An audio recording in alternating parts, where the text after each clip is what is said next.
So today's announcement is basically a warning that, we're seeing climate change impacts simultaneously impacting essentially coral reefs around the entire planet, right? So mass coral bleaching events due to ocean temperatures started, the first time it was documented was 1982, 1983. And this was in the Eastern Pacific. Galapagos Islands, Panama, Costa Rica, Colombia, all suffered severe impacts from this El Nino warming event. Now, this was the first time mass coral bleaching was documented due to temperature.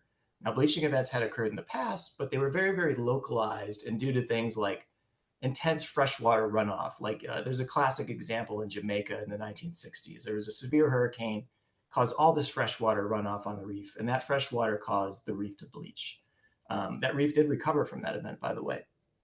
But in 1982-83, that was the first time we saw large scale, entire reef regions bleaching at the same time. Now, this has only got worse with time. 1998 was the first event that was deemed a global coral bleaching event because bleaching happened in the Atlantic, Pacific, and Indian Oceans.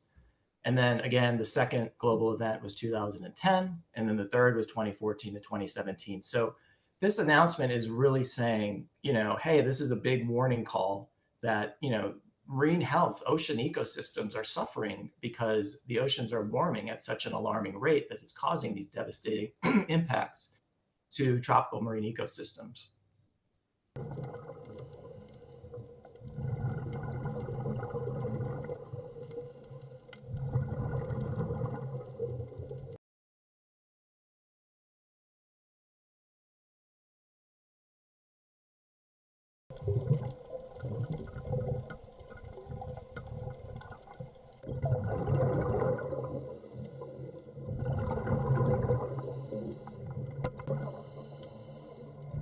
So currently, more than 54% of the reef areas around the globe have experienced bleaching level heat stress in the last year.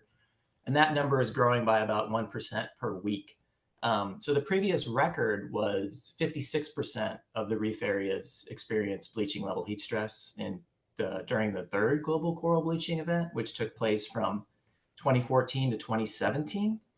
So this event is likely to become more spatially extensive than that event within the next couple of weeks. However, we don't anticipate it's going to last as long as the previous global event. And the reason I say that is because El Nino is forecasted to end here in the next several months. So once we transition to ENSO neutral and then La Nina, at that time, it's likely that we will peak out in terms of percentage of reef areas that have experienced detrimental heat stress in the last year.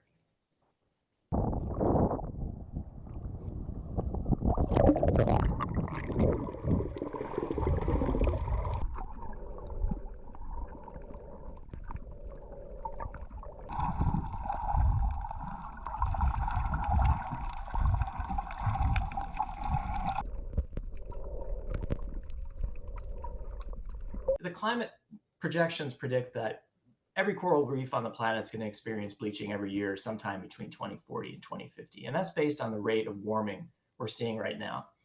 Now, what makes this so alarming for everybody is just the scale in terms of the magnitude of the heat stress that we're seeing.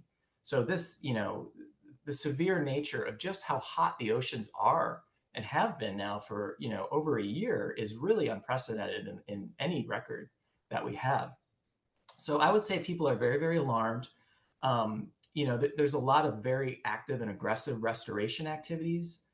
In particular, the idea of assisted evolution, whereby researchers in Australia and Florida and Hawaii and other places are actively trying to breed heat tolerance into new generations of corals and then use those corals to restore reefs.